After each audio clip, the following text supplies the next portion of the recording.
Have you been following along with us on Truth Tuesdays? We've been exploring some common beliefs of our culture and putting them through a biblical lens. And this week we are on week 8 and we're going to explore vibrations. And we're going to make another unique tag project. I think you're going to like this one. We open it up, pockets, and we got pockets. All kinds of fun stuff. Come see.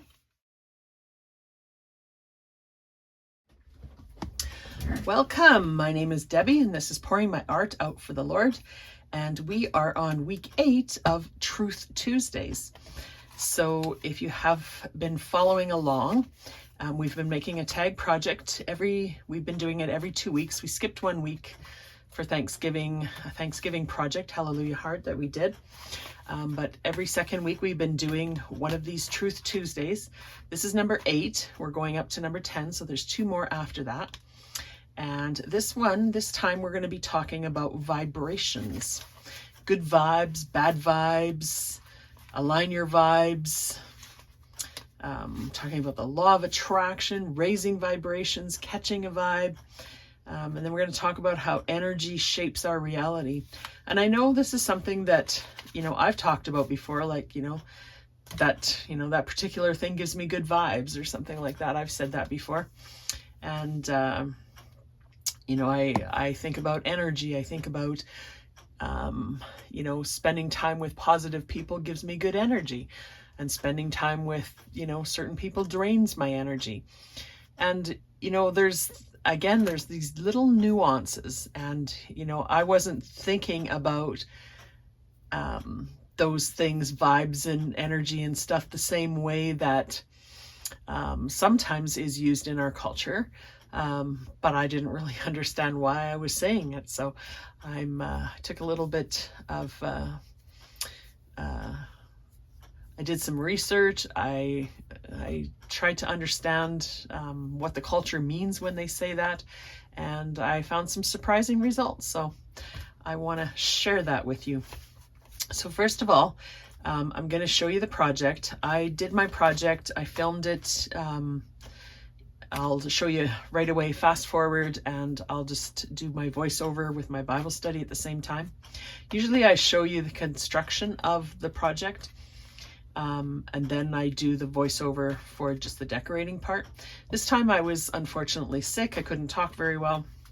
So I did my project and I did not film the construction. So I'm just going to show you briefly what I did, and then you'll see it in the video. So this opens like this, and this opens like this, and this is like a little accordion pocket here. And then, I'll show you this part first. So I have, I'll give you a complete flip through at the end, but I've got things in each one of the pockets. I guess that's for my notes there. And what I did is I just took 3 little envelopes, made sure that they fit in, in my project here. And then I cut this flap a little bit higher than, just a smidge higher than the envelopes were. Well, I cut off the end of the envelope. I sealed them. I cut off the tip of the envelope. Then I cut this a little bit higher, a little bit taller.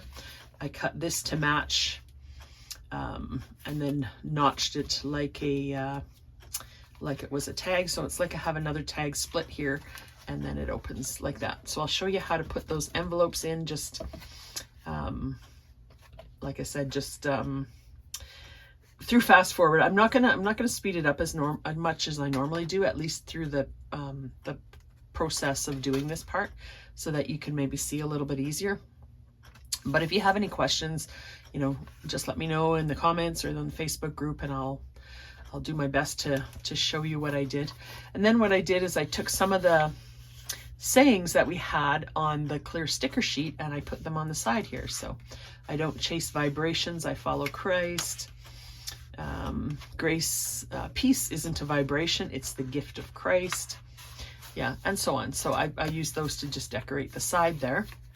Then I used a little closure here.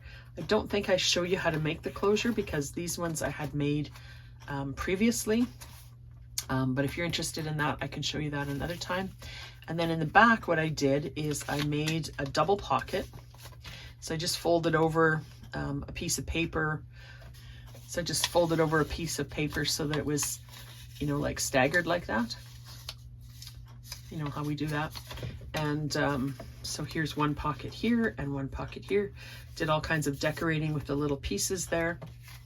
And then I have two tall pockets for my tall tags here. I have to show you this piece here that Diane put into the kit. It's so funny. At least I thought it was funny. It says, it's got a picture of a cat there. What am I doing with my lives? You know, instead of obviously, what am I doing with my life? They have 9 lives. I put the 8 there because this is number 8. And, you know, that's what we had in this project. It was number 8. I said to Diane, put that in next time again so we can use 9 with the thing. I think that would be hilarious. But anyways, this cat already used up one of his lives. I made a story about this in my mind. It got hit by a car and it lost one of its lives, so it's only contemplating what it's going to do with the rest of its 8 lives. So that's the story. That's the story with that one. So I'm going to do a voiceover on the Bible study now and show you how I make this in a little bit fast forward time, and I'll be back at the end to just show you my final flip through. See you soon.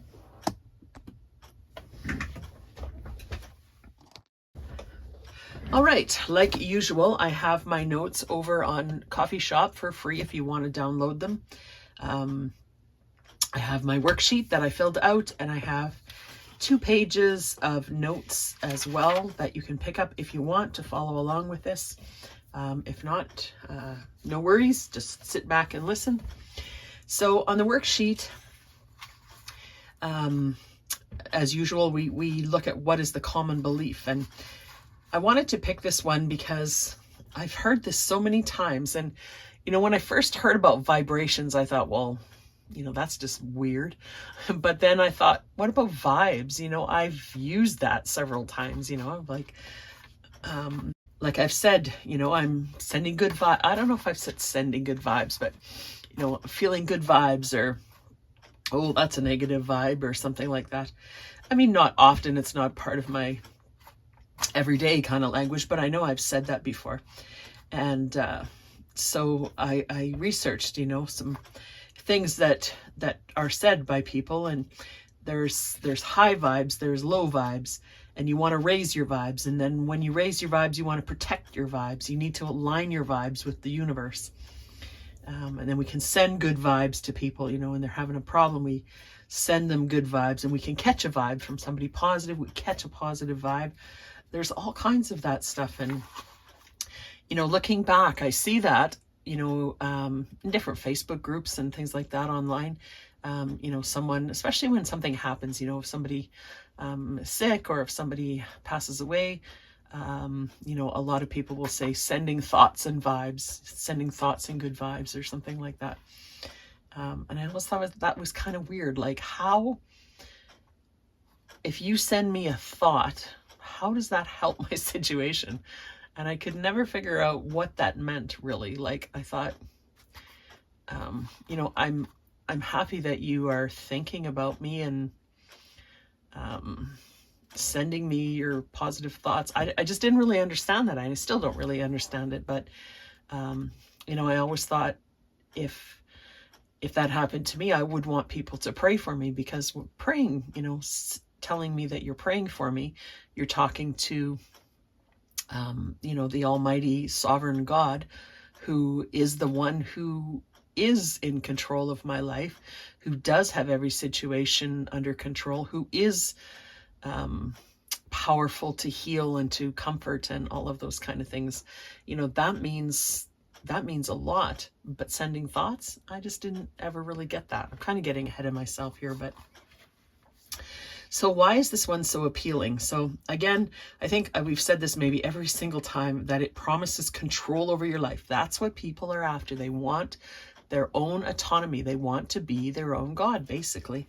It's just like the very first sin that happened.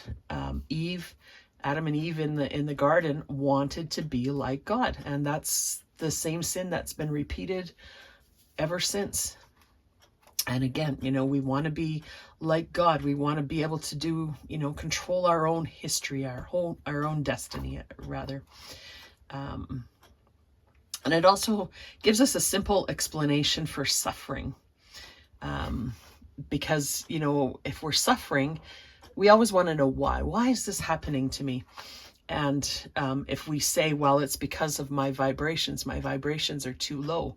Well, that gives me an explanation, and it also gives me something to do. I can, attempt to raise my vibrations, and that will make me healed, I guess.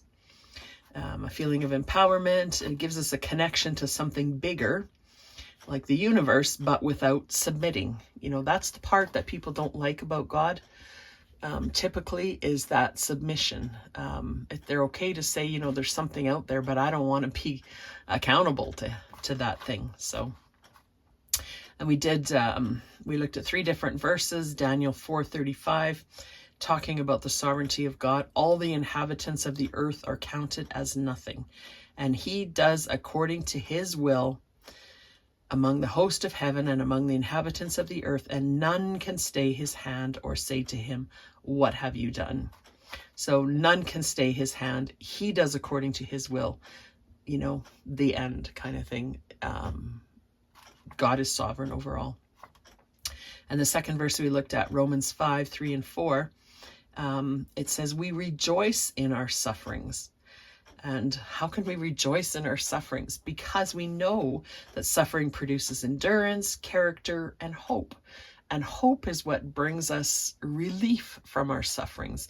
Not necessarily physical relief, but emotional and spiritual relief. When we have hope, our physical sufferings pale in comparison to the eternal spiritual hope that we have. I'm not saying that that's an easy thing to do. I don't want to minimize the suffering, but that hope can be so powerful. And then how would my thinking or behavior change if we truly lived according to God's truth in this area? So maybe we would see suffering as purposeful. Maybe we would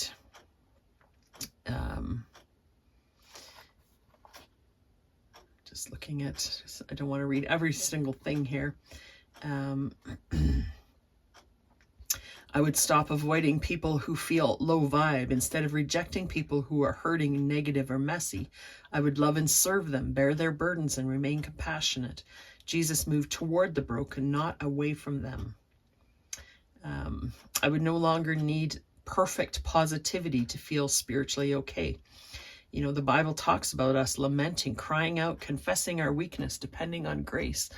Those things are part of the human condition. We don't have to try to avoid it and, at all costs. We can embrace that as part of the human condition and realize that we are dependent on God, and that's exactly the way it should be. The number 5, if you're following along there, about avoiding people who feel low vibe, we're going to concentrate on that in our expanded talk here right away. So the biblical truth is better because it doesn't put pressure on you to control your life with your feelings or your vibes.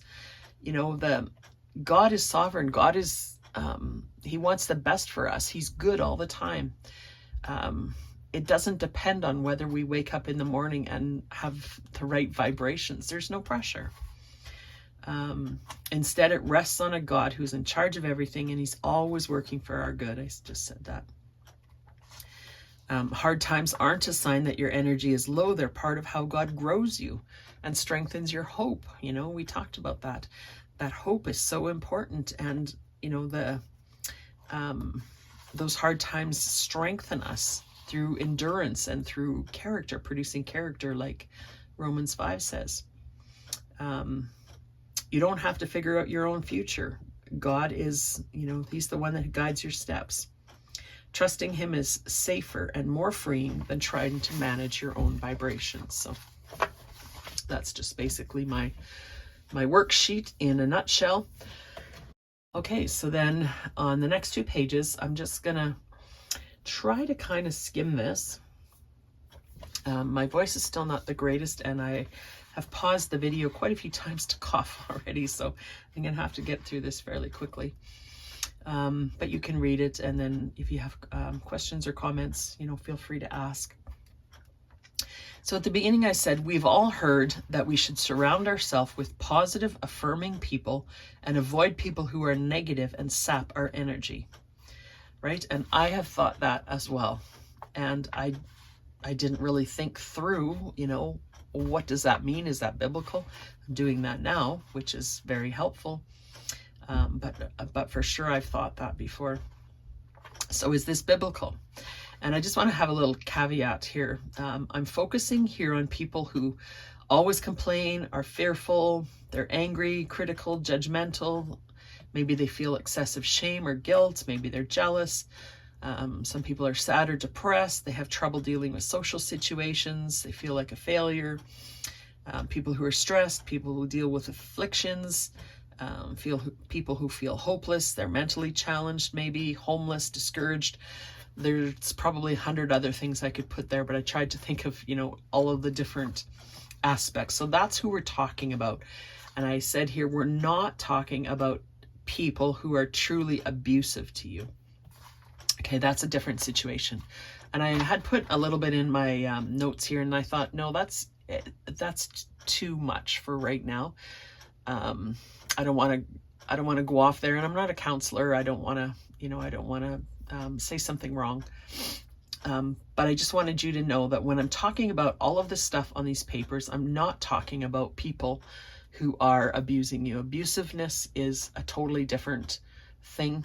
It's not just the negative energy. It's, it's safety and protection, and, that's just a whole nother ball of wax. So if we're going through this and you're thinking, well, what about, this guy beating his wife or raping his children or whatever, I'm not talking about those kind of people. I'm talking about the people that, are complaining, angry, stressed, just hopeless, or they're just somehow without hope. A lot of times they're living in the world, not for God, and this is how we should, the Bible says, to deal with those types of people. So number 1, the Bible calls us to love people. We're not supposed to categorize and filter people. So we don't look out and say, okay, this person is positive, I'm going to spend some time with that person. That person is, they're okay, but, they don't really have much money right now, and they're kind of, smelly, and, they don't really know how to groom themselves, and they can't afford good clothes. I don't know. I'm just making things up here, but, or they're people that are, that are angry, or they're complaining all the time, or, people who, feel like they're a failure, and they're just always going on and on about, their problems, kind of thing. We're not supposed to categorize and filter those people. We're supposed to love them. That's what the Bible says. It includes the brothers and sisters in the faith, and it also includes the unsaved. So part of loving others is praying for them and providing for their needs. But loving people also includes coming alongside them and walking with them through their struggles and not avoiding them. God calls us to sacrificial love, not self-centered, self-protection kind of love. Right? So think about that. There's some verses there that you can read. Number 2, the Bible calls us to bear each other's burdens. We're not supposed to ignore them and their problems. We're supposed to help bearing them. Being present with people in their heaviness is obeying Christ. It's not something to avoid. Number 3, we're called to imitate Jesus. Jesus didn't sort people. He draws close to the broken. He helps them. He comes alongside them. He comforts them. And we're called to do that as well. There's several scriptures, 4 scriptures to look at there. Number 4, God himself comforts us in our pain and suffering so that we are able to comfort others. So this is specifically the comfort part of it. You know, God comforts us in our afflictions, and part of that is so that we know how to comfort others. So who are we going to comfort? The positive, happy people that have everything going for them? Or are we going to comfort the people that are having problems and have negative energy and maybe we should avoid? Doesn't make sense. Number 5, God commands us to encourage one another and build each other up. Again, who needs our encouragement? The people who are having troubles, the negative energy people. That's who we're to encourage and build up. So we're not supposed to avoid them. Number 6, the unity of the church. So we're talking now about fellow believers, and every part of the church, every person in the church is important. I'm talking about, you know, the worldwide church here, the spiritual church. Everyone is important. And it doesn't matter if you're in a good place right now, spiritually, emotionally, physically, or if you're having troubles. A lot of us, I mean, everybody will have troubles. And in order to preserve the unity of the church, we need to gather together and, you know, support each other. Number 7, love for the rejected, troubled, negative people in the world is a witness to unbelievers, right? And then I had a little just blurb here kind of getting at what I was talking about at the beginning. Loving other people does not mean enabling sin. And calling out their sin is actually a very loving thing to do, because if someone is persisting in their sin, they're being rebellious to God, and that will not go well for them. So we don't love people by overlooking their sin. We love them by rebuking them, confronting their sin, which is hard to do. But, you know, we don't see that as maybe loving in our culture so much. Loving is, you know, just being tolerant of everything that people are doing, and that's not loving. And then the other thing that I just put for number 8 there, just as a big group here, is the fruit of the Spirit. So the fruit of the Spirit is something that every Christian has, and we are to pursue growth in the fruit of the Spirit. We won't get into all the details about that right now, but look at how the fruit of our Spirit is grown by dealing with negative people. If we just have, you know, we surround ourselves by positive people and people that are, you know, okay, and we never have conflicts, and we never have, you know, situations where we have to address troubles and messy things.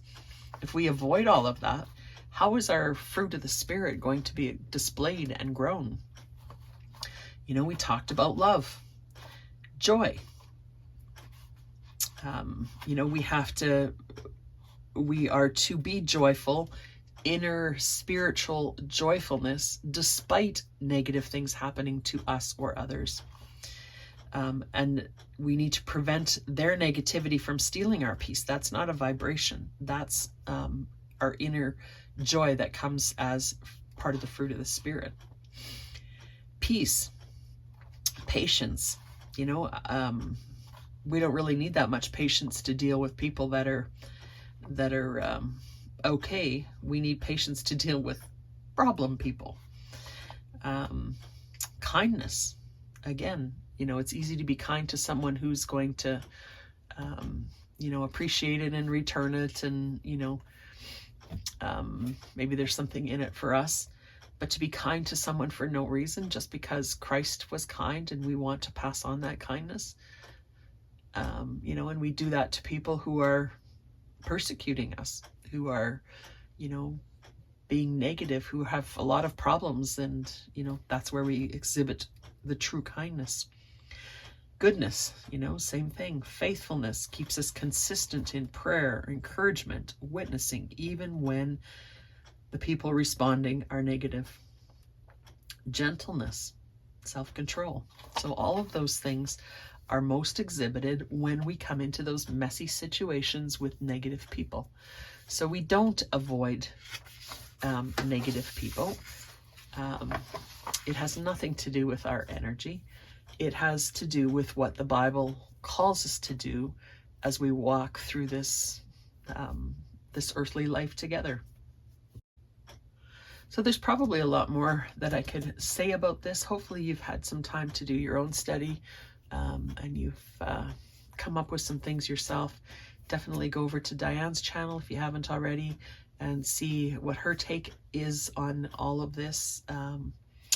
She's had, you know, we've had different lives, led different lives, had different pasts, and she's definitely got a different take on things and some of these things, and that's great. So we can share that from different angles. So thank you so much for listening, and I will just show you a quick flip through of my project in 2 seconds. All right, here is my final project. So I have this closure on here again.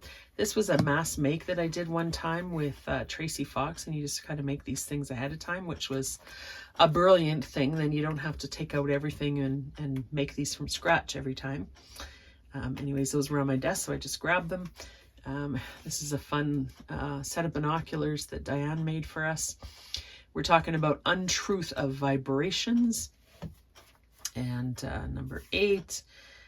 And just some little ephemera there. Think positive. And then on the back, I just put, I showed you at the beginning, just this double pocket thing. And so I have one large pocket there, one large pocket there. Time for truth. Connect. I like that superwoman there. And this, what am I doing with my lives? I just love that. Is it biblical? The Lord establishes our steps. Just a little bit of the ephemera and a quote there. Is this biblical? And I've got a little piece of ephemera in there with, I guess, just a couple of quotes on there. Stuck in there. And on the other side, I've got this fun tag in that pocket. Looks like that person is trying to do some kind of vibrating. I'm not sure what that's about, but. And then inside here, you flip this up. I think a little bit more of the ephemera there. And then here's our expandable pocket. And I've got my verses all in here. So I've got each one of the verses and some of the ephemera that pertains to each one of those verses as well on there, with the little tabs on the top that Diane gives us each time. Fun little pocket, so that fits into the first envelope. Second envelope, I have this larger envelope, just decorated a little bit here. And this one, I just have a bunch of the little quotes in there as well. Just made this from one of the little pieces of paper. And then I have another pocket at the back here for, I'm just gonna fold up my, I print these out. I guess I don't have it right here. I have it somewhere. Here's this one. So I print out these at 75% size, and I'll do that with my notes as well. And then I just cut them out and fold them up, and then they just fit in here a little bit nicer because these projects aren't that huge. So that will be for my notes there. And then I showed you at the beginning that I just took some of the extra little sayings and quotes and stuff and just stuck them on the side of the envelopes there. And that is my project. So I fit everything in there. I really like how that one turned out. And I love this color, fuchsia. I really enjoyed working with that. Just kind of a bright, vivid, purpley pink. So that was a great color to work with. So we got 2 more left, 2 more colors, 2 more kits, 2 more topics. So hopefully you can get your number 8 done, and we'll see you in a couple of weeks for number 9. Blessings.